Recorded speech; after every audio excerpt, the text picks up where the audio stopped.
Hello everybody and welcome to my channel. My name is Lyrica Larkin and I'm here today to talk to you a little bit about practice. Now, if you're new to art and you've spent some time asking around to a lot of artists that are already quite experienced or practiced in the arts, more than likely, most of the time the thing they tell you to do to get better at art is going to be practice. And if you're like the majority of people, you're probably very frustrated with that answer because usually that's the only thing they tell you. Well, I'm here to tell you that they're not wrong. Practice is the way.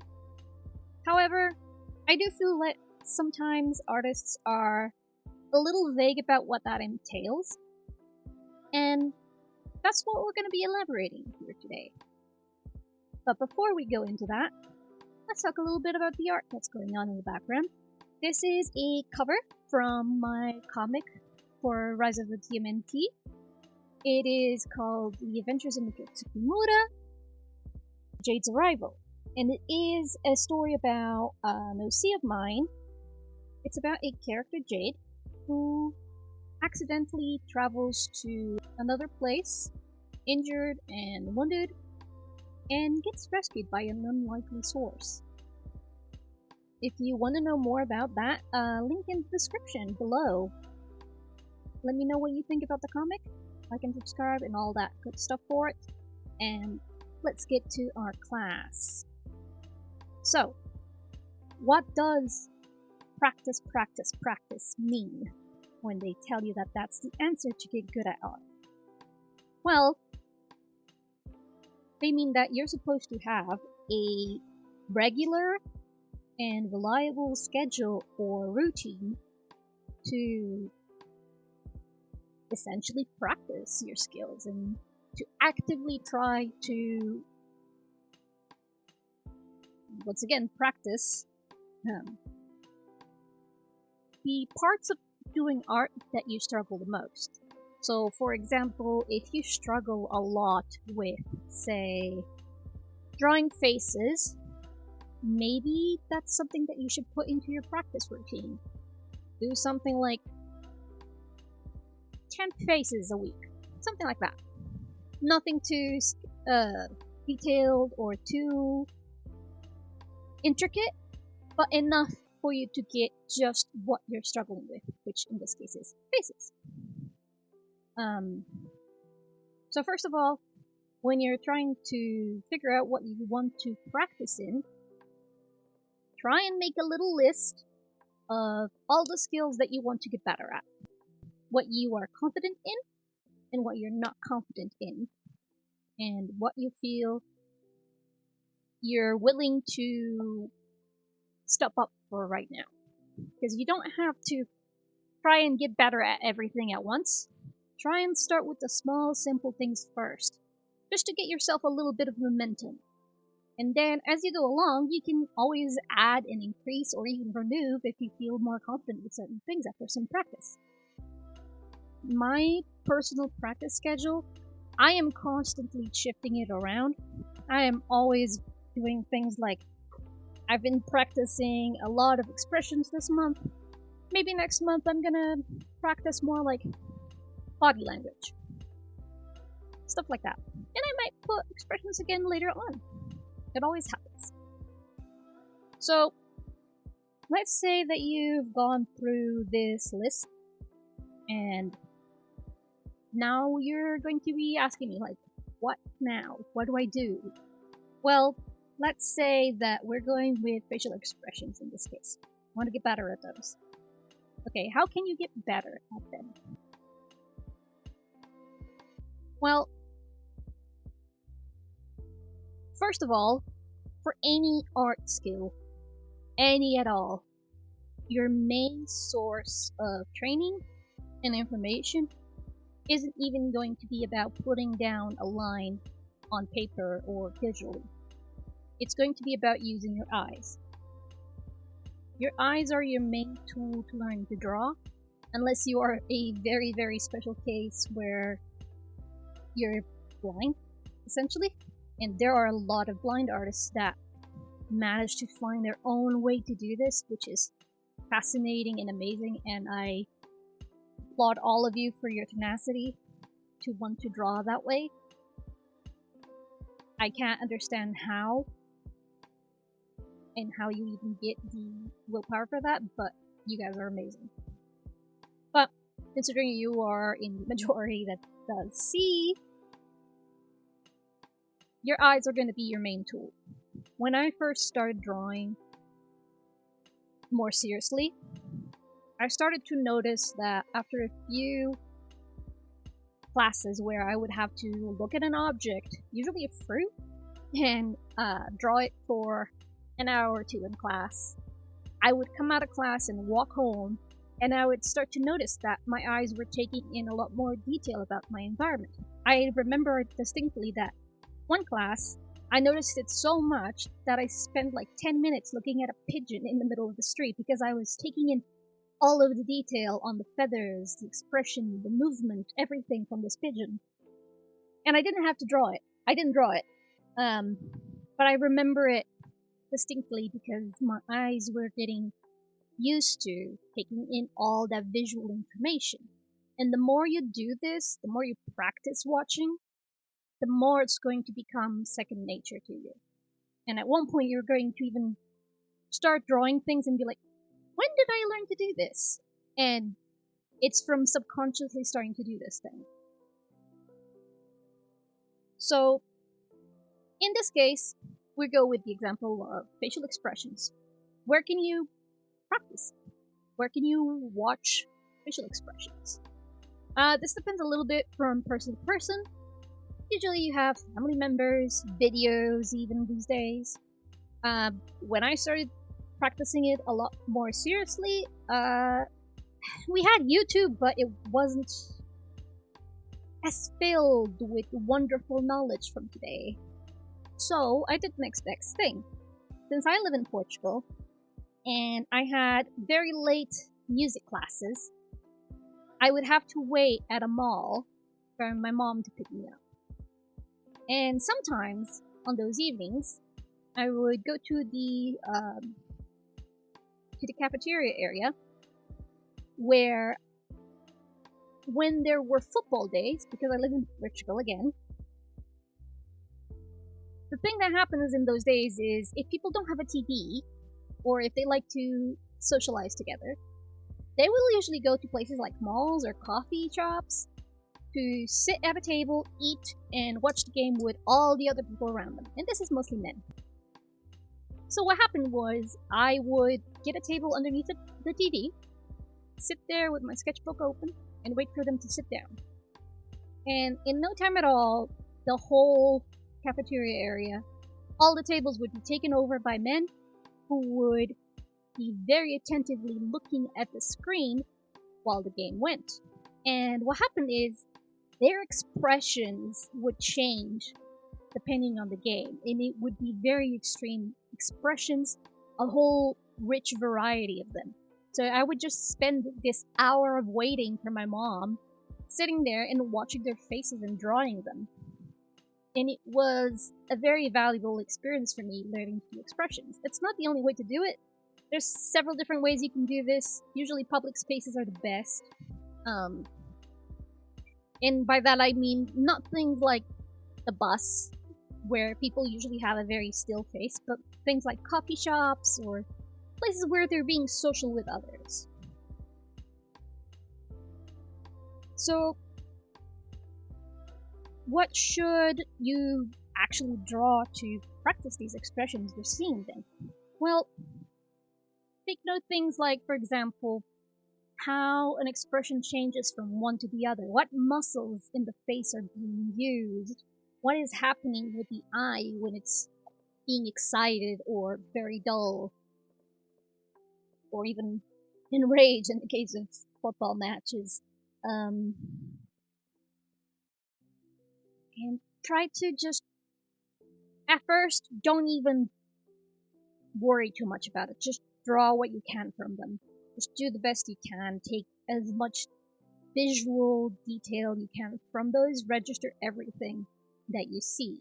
It doesn't even have to be like a complete face, it could be just an eye or just a mouth. Just note down the things that you're seeing. And because in this case it's a live audience, a live model, they're not gonna sit still for you. You gotta register these things really fast. You gotta just let go of the need to make perfect and just register. It doesn't matter if it's good or bad. You just need to register. And the longer you do this, the easier it will be to register more for you. It's great practice. The second thing you can do to improve, and a lot of artists will hang me for this, is to compare, but in a healthy way. So we're always told to not compare ourselves to other artists because it will effectively depress us and make you feel like, what's the point, right? But there is a way to compare in a healthy manner. And this is in the more practical sense of things. So you can't look at it in the emotional sense, but you have to look at it in the practicality way. And this is like, try to see what this artist did different from you.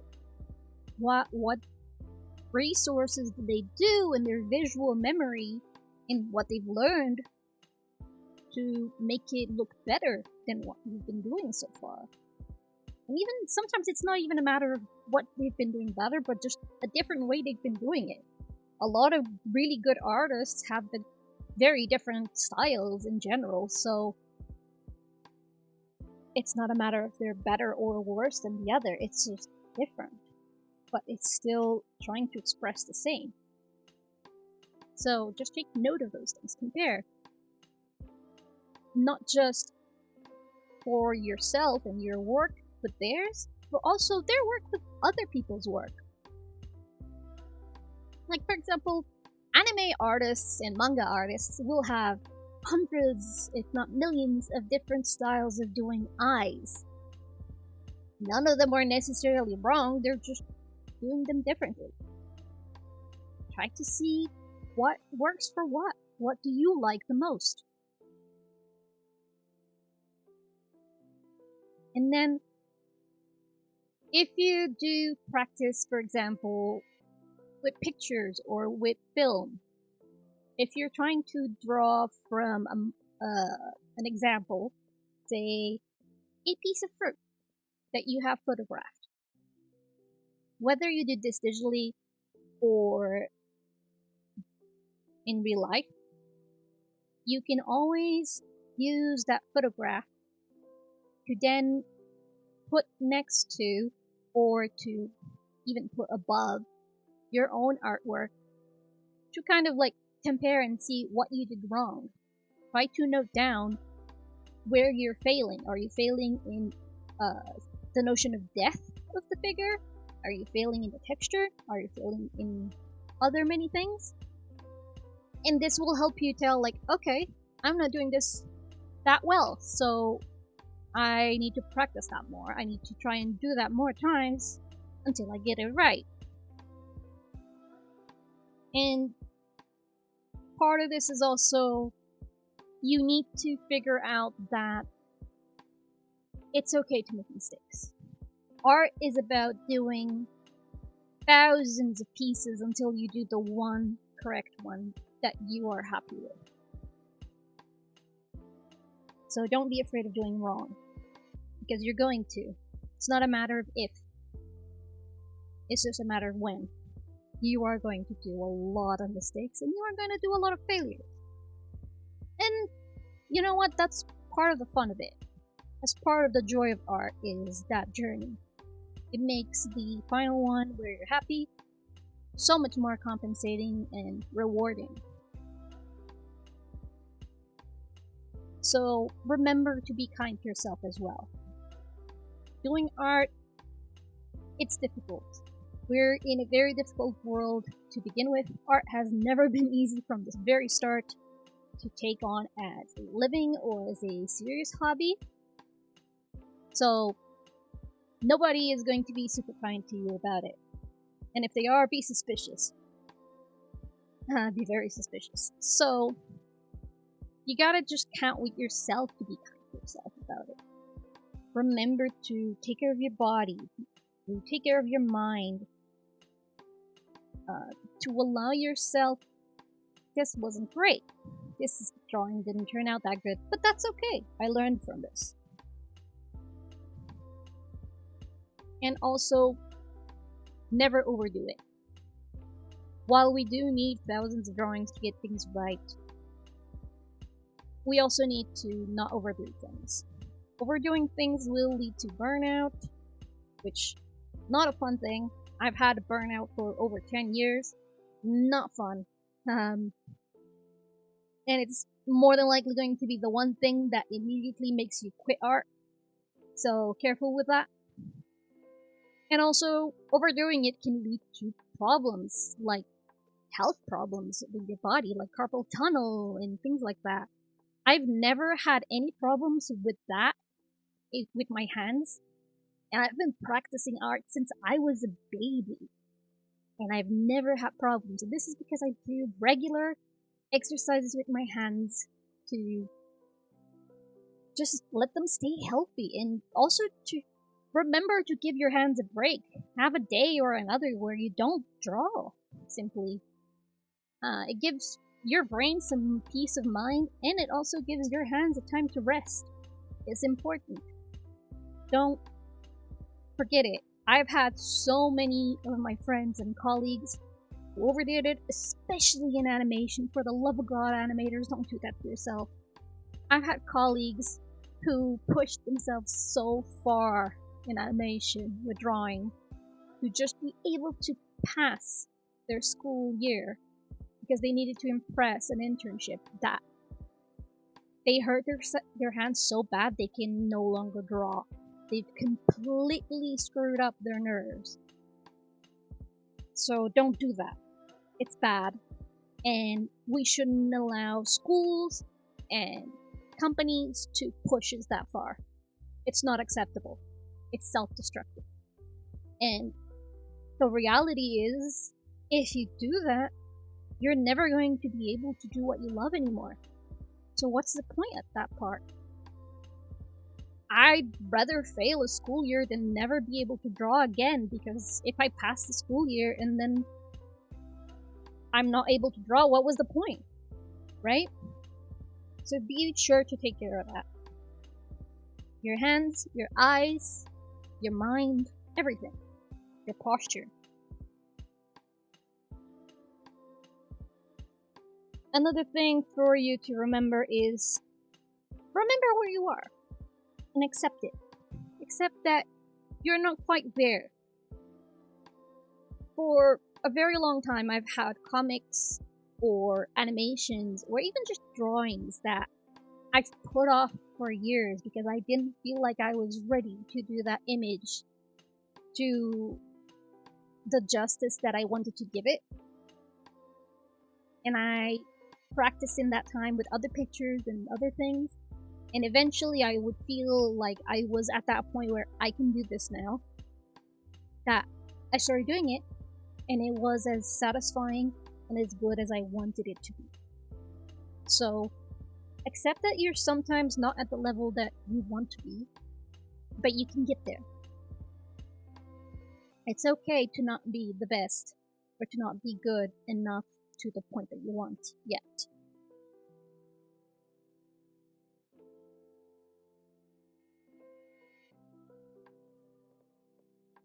Next, let's talk about you guys setting yourself some goals. Like we just said, it's okay to accept where you are and to do things later on when you feel you're ready. This is where goals come in. If you feel like you're not ready for something that you want to be, what do you need to learn for that? What are the skills to achieve that you are missing?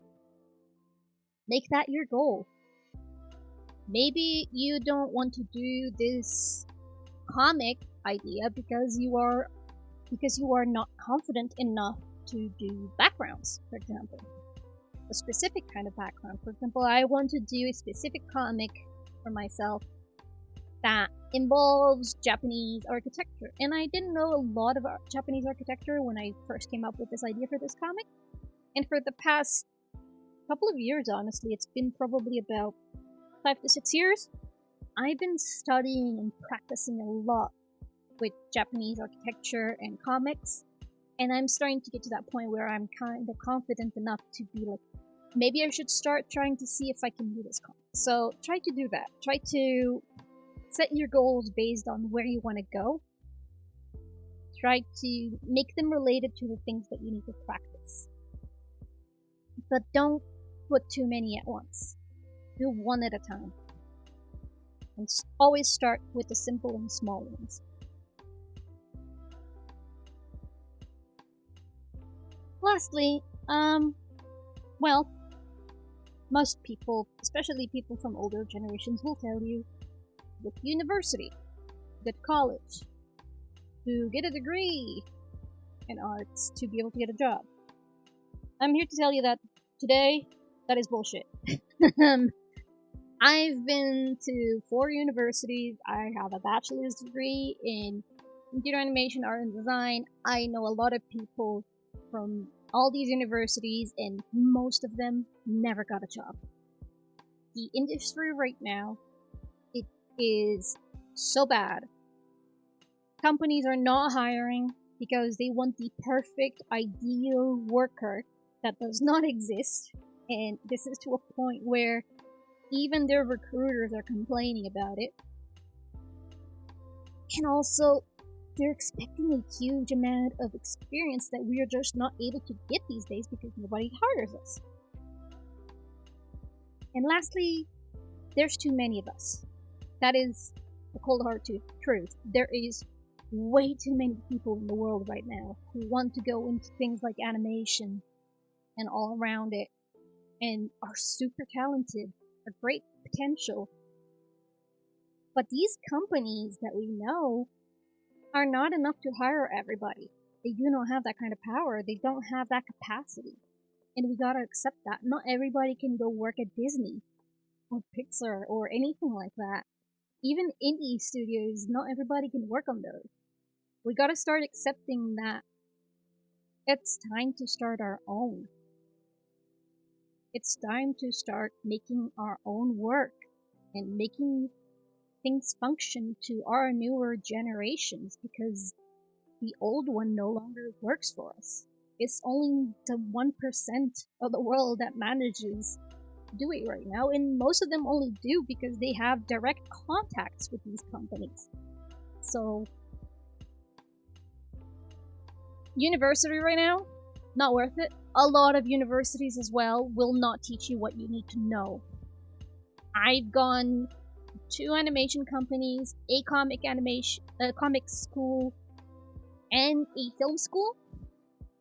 All universities, and all 4 of them, they basically put us learning everything from YouTube or online. Very few things were taught to us by the teachers. And I could have done that at home.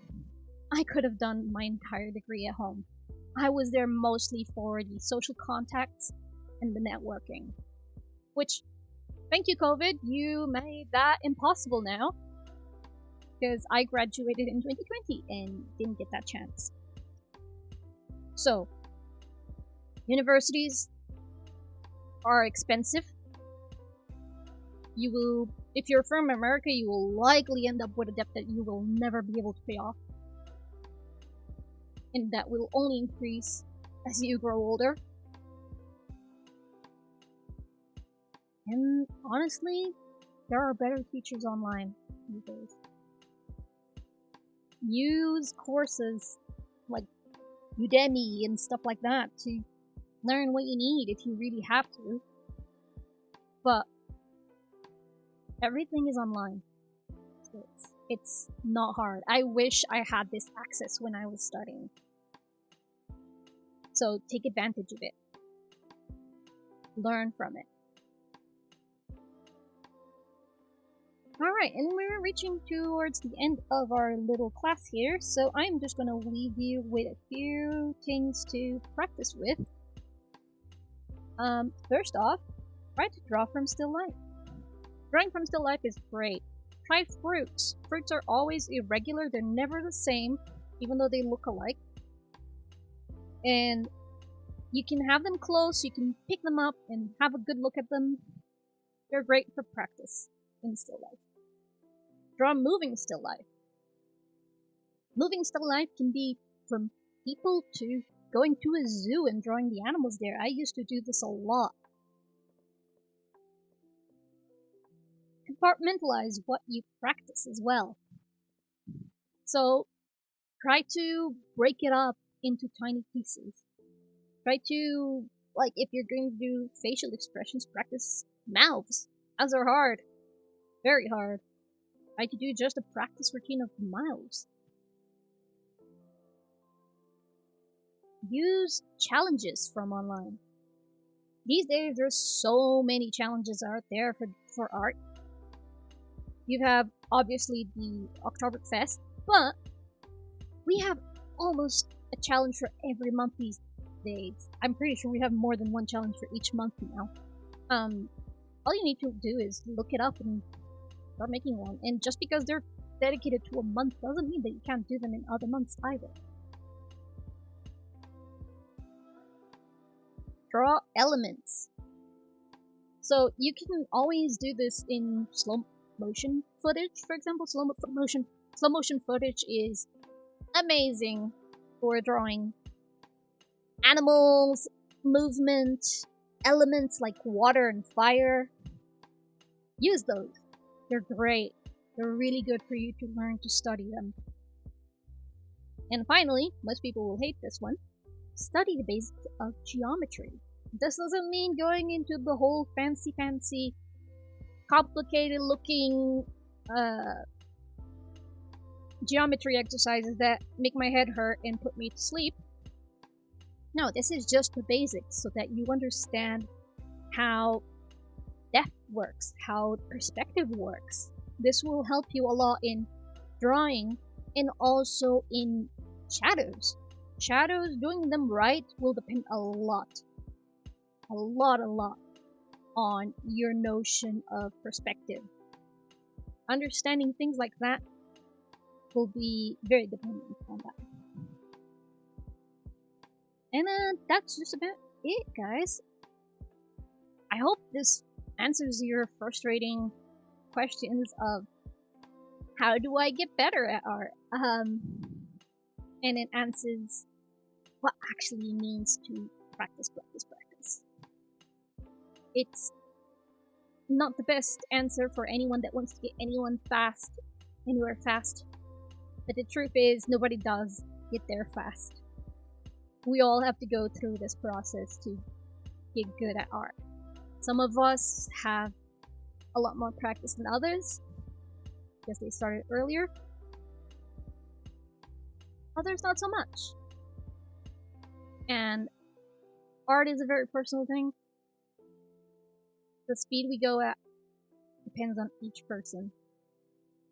It is your journey. So make it a fun one. Once again, remember to check out the link below for my webcomic and the rest of my artwork. I will try and do a few more of these classes, and I hope you enjoy them. Let me know what you think so far. I would love to do more like this. And I'll see you in the next one. Have a good one, guys.